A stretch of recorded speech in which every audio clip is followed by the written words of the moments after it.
سلام كبرات تلتي سينما سمرة كما يتصنعكم ماتشم أكل شنخاتكم متشت كتلو ناي وترو تمنيتنايو بخلو نغرب لكم زلنا مدواتنا حقوسات كتكونوا إن تمننا كم توترو نعقم نمزناين حبريتا نمتحلافن إن تعرو حجيون نعقم يبك عزبلنايو حديث عبا حيزنا دابا خيلناكم علنا كدم من جمارنا جن حدراكم لايك شير سابسكرايب بمكبار كتتبابعنان حدشو كبتحكم دما ናይ መዘኻኽር ቃጭል ጭርከተ ብሉን እናተላበና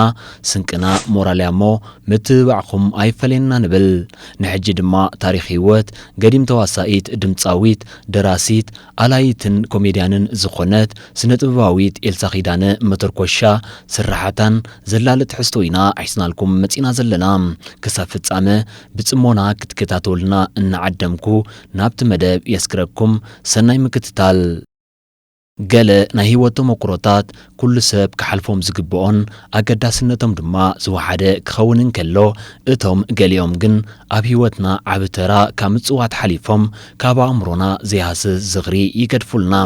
ሓደ ካብኡ ቀጻሊ ዝዝከር እምበኣር ብስነ ጥበብ ዝፈርዩ ዝተፈላለዩ ስራሓት እዮም ኤልሳ ኺዳነ ካብ ብስማ ንላዕሊ መተርኮሻ ብእትብል ቅጽል ስምያ ዝያዳ ትፍለጥ ከም ተዋሳኢት ኣብ ዝተፈላለዩ ፊልምታት ሓጸርቲ ኮሜድታት ኣብ ሃገራዊ በዓላት ኣብ ዝቐርብ ድራማታትን ተሳቲፋ ስማ ከተዕብን ምስ ህዝባ ክትላለን ክኢላያ ኪንዮ ምውሳእ ኣብ ድርሰት ፊልምታት እውን ሰናፍ ኣይኮነትን ስነጥበበኛ ኤልሳ ኣብ 1971 እያ ኣብ ከተማ ጊንዳዕ ተወሊዳ ዕድሚኣ ንትምህርቲ ኣብ ዝኣኸለሉ ኣብ ዝተወለደትሉ ከባቢ ናይ መባእታ ትምህርታ ተኸታቲላ ብንእሽተኣ ኣብ ፈለማ 80ታት ንሜዳ ምሪሓ ኣብ ብርጌድ 80 ተመዲባ ምስ ግዜ ናብ ክፍሊ ሕክምና ድሕሪ ምውዛዕ ትምህርቲ ሕክምና ስኒ ሰልጢና ኣብቲ ስዒባ ዝተመደበትሉ ክፍለ ሰራዊት 52 ከዓ በዚ ሞያዚ ክሳብ 1994 ዓመተ ምህረት ብሞያ ሕክምና ኣብ ዝተፈላለዩ ዞባታት ሰሪሓ ኤልሳ ነቲ ኣብ ግዜ ንእስነታ ዘጋጠማ ሕማም ኩሊት ተጻዊራ ንስራሓታ ቀዳምነት ሂባ ብተወፋይነት ክሰርሓሉ ድሕሪ ምጽናሕ ኣብ 1995 ብሕማም ምስተጣየሰት ኮፍ ክትብል ስለ ዘይመረጸት ኣብ ንግዳዊ ንጥፈታት ተዋፊራ ብድሕሪዚ እምበኣርያ ካብ 2000 ዓመተ ምህረታት ሒዛ ንሞያ ስነ ጥበብ እናተይላ ክሰርሓሉ ዝጀመረት ኤልሳ ብምኽንያት ሕማም ነዊሕ እዋንያ ካብ ስነ ጥበብ ተፈልያ ጸኒሓ ምኽንያቱ ንሕክምና ናብ ዝተፈላለየ ሃገራት ኣምሪሓ ኤልሳ ንዓውዲ ስነ ጥበብ ብፍሉይ ፍቕርያ እትጥምቶ ምስ ህይወታ ተኣሳሲሩ ስለ ዝኸይድ ከዓ ሓያሎ ተዘከርቲ ፊልምታት ተዋሲኣን ኣፍርያንያ ንስነ ጥበብ ዝተጸምበረቶ ከዓ ሓደ እዋን ምስ ስውእቲ ስነ ጥበበኛ ኣጸደ መስፍን እናዕለላን ተጫርቓንን ከለዋ ኣጸደ ነቲ ለሃጃ ዝተወሰኾ ዘረባ ኤልሳ ምስ ሰምዐት ኣብ ሓንቲ ተዋስኦ ከተዋስኣ ምዃና ኣፍለጠታ ኤልሳ ድማ ጥሙሕ ድሌት ስለ ዝጸንሓ ዓይና ከይሓሰየት ሕራይ በለታ ኣብታ ወያንና ብኪሓቱ ዱባይ ኣትዩ እትብል ድራማ ከዓ ሰርሐት ኣብ ፈለማ ናይ ስነ ጥበብ ተሞክሮኣ ተዘካሪት ኮሜዲ ክሰርሕ ምኽኣላ ድማ እቲ ዘለዋ ብቕዓትዩ ዘመስክር በታ ኮሜድያ ድማ ኤልሳ ክሳብ ሕጂ ስማ ተተኪኡ መተርኮሻ ተባሂላ ትጽዋዕ ዘላ እዛ ኮሜዲ ወራር ወያነ ኣብ ዝነበረሉ ግዜ ኣብ 2000 ዓመተ ምህረትያ ተሰሪሓ ስርዓት ወያነ ኣብቲ ግዜ ኣብ ህዝቢ ዘውርዶ ዝነበረ ግፍዒ እትገልጽ ኮይና ኤልሳ ከም ሓንቲ ትግራወይቲ ምስ ሰብኣያ ክትወርር ትመጽእ እሞ ስሱዕ ባህርያት ዘለዎም ኮይኖም ንብረት ሰላማውያን ሰባት ሓደ ብሓደ ገቢቶም ናብ ዓዶም ክምለስን ከለዉ እተርእያ እታ ስራሕ ኮሜድያዊት ዓይነት ኮይና ምስ ተዋስኣይ ርእሶም ባራክዮ ሓደ ዮም ዝሰርሕዋ ኣብታ ዝተላበሰታ ጠባይ ድማ እዛ መተርኮሻ እትብል ቅጽል ስም ለጊባታ ኤልሳ ነዛ ቅጽል ስም ምስክርነት ናይቲ ዘንጸባረቐቶ ተዋስኦ ስለ ዝኾነት ካብ ልባያ ትፈትዋ ከም ውጽኢቱ ከዓ እታ ኮሜዲ ጽቡቕ ናይ ስነ ጥበብ መድረኽ ስለ ዝፈጠረትላ ሓላፍነታዊት ኮይና ክሰርሕ ተተባብዐት ካብኡ ቀጺላ ድማ ኣብ ዝተፈላለየ ሓጸርቲ ድራማታት ሰሪሓ ፍትወት ናይቲ ሞያ ካብ ግዜ ናብ ግዜ እናዓበየ ምስ ከደ ድማ ናብ ፊልምታት ምስራሕ ሰገረት ድሕሪ ሞተር ኮሻ ናይ ፈለማ ዝሰርሐታ ፊልም ድማ ፈቲሕዶ ክምርዓ ወኪያ ዝነበረት ኣብዛ ስራሕ ኤፍሬም ካሕሳይ ወዲ ኳዳዩ ከስራሓ ፀዊዕዋ ጽቡቕ ከኣ ሰርሐታ እታ ፊልም ተዘካሪት ጽብቕቲ ስራሕ እያ ብህዝቢ እውን ተፈታውነት ዘለዋ እዩ ኤልሳ ካብ ግዜ ናብ ግዜ ብቕዓታ እናዕበየቶ ስለ ዝኸደት ኣብ ድርሰት ስዉ ኢሳያስ ጸጋይ ፊልም ራሄል ከም ዝማም ጽመቑ ይስዋ ኣብ ድርሰት ጀማል ሳልሕ ባሕሪ ከም ፈዳይን ኣብ ፈቲሕዶ ክምርዓ ወኪ ኣንበልብሊ ኣብ ተኸታታሊት ፊልም ንእሽተ ሓወይ ክንዲ ሓሙተይ ከም ኣድያስ ቃሉ ኣብ ናይ መድረኽ ድራማ መዝገብ ኣርዮስ ክትዋሳእን ከላ ፍረ ህይወት መኒ ተሓታቲ ዝብላ ፊልምታት ድማ ባዕላ ደሪሳ ኣልያተን እያ ብተወሳኺ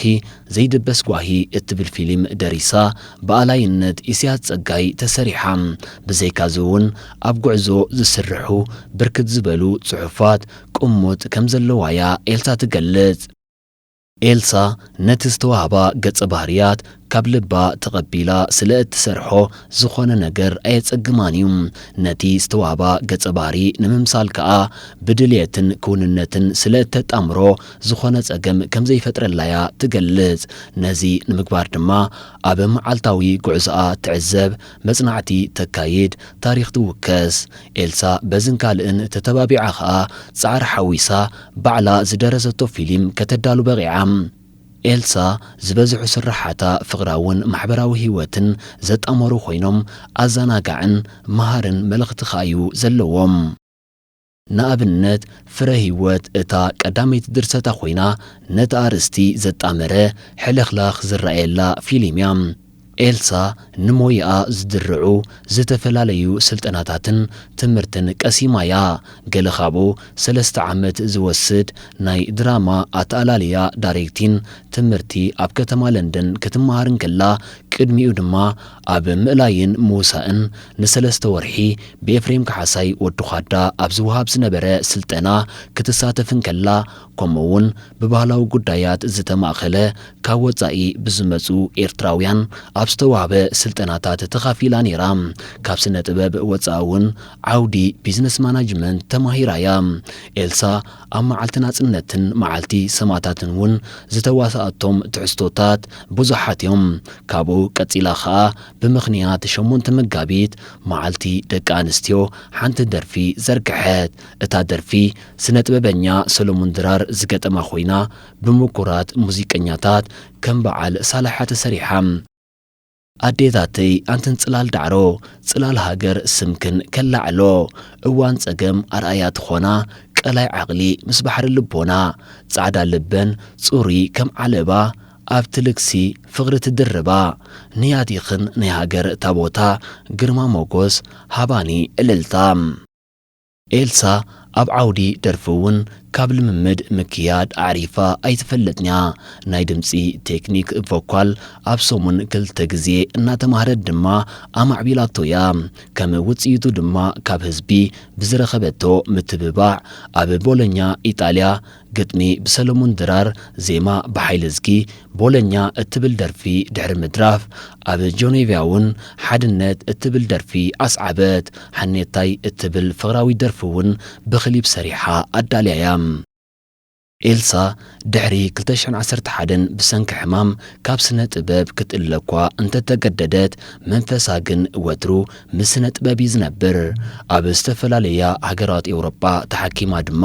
ደሓን ዝኾነ ለውጢ እኳ እንተረኣየት እቲ ናይ ስነ ጥበብ ፍርያት ግን ገና ኣይተጀመረን ዘሎ ምስ ግዜ ናብ ንቡር ጥዕና ተመሊሳ ከም ቀደማ ኣብ ስነ ጥበብ ክትረአ ኸኣ ሰናይ ትምኒትና እዩ እምበኣርከ ዝኸበርኩም ተኸታተልቲ መደባት ሲኒማ ሰመረ ንሎም ዝበልናያ ትሕዝቶ እዚ ሰማዕኹም ወይ ነይሩ በዚ ነቕርበልኩም ዘለና መደባት ዓጊብኩም ክትኮኑ ሙሉእ ተስፋና ኣብ ቀጻሊ ብኻልእን ሓድሽን ትሕዝቶ ክሳብ ንምለሰኩም ፀጽብቑን ምንየልኩም ክቡራት ተኸታተልትና ከም ወትሩ ስታፊኹም ኣብ መደብና ዕዙ ስለ ዝኾነ ርእይቶ መእረምታን ነቐፌታን ኣብ ምሃብ ኣይትሕመቑ ከምኡውን ብወገንና ክቐርብ ኣለዎ ትብልዎ መደባት ብምግባት ጆባ ክንብለኩም ወትሩ ቁርባቲና ዘለና ኣብዛ መደብኩም ድማ ቀርብ ኣለዎ እትብልዎ ስነ ጥበባዊ ኣብ ኮመንት ክትጽሕፉልና ኢና ንላቦ ኩልቲ ዝቕጽል መደባትና ኣብ ሰዓቱ መታን ክበጽሐኩም ከ ሳብስክራይብ ብምግባር ነታ ናይ ደወል ምልክት ምዝጋጥን ሼርን ምባል እጃንኩም እሞ ኣይትረስዑ እናበልና ደጊምና ብምክትታልኩም ኣዚና ኢና ነመስግን ኣብ ቀጻሊ ብኻልእ ዝተፈላለዩ